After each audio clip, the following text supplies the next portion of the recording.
जी, अस्सलाम वालेकुम। I hope आप सब ठीक होंगे। मेरा नाम है शाहरुख़ ख़ान और मैं आपको वेलकम करता हूँ डिवाइन क्रिएटर्स में।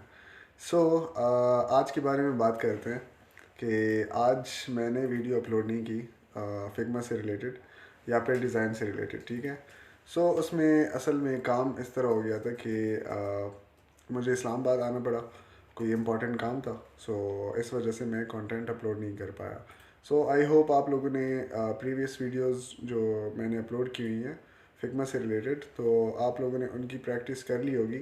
लेकिन अभी तक मैंने कमेंट्स में दो तीन बंदों ने सिर्फ अपने जो डिज़ाइन का काम किया हुआ है वो अपलोड किया हुआ है कमेंट में, लेकिन और किसी ने प्रैक्टिस आई थिंक की होगी लेकिन अपलोड नहीं किया। सो काइंडली वो आप अपलोड कर दें, ठीक है, ताकि मुझे मोटिवेशन मिले कि कोई तो काम कर रहा है, सही है।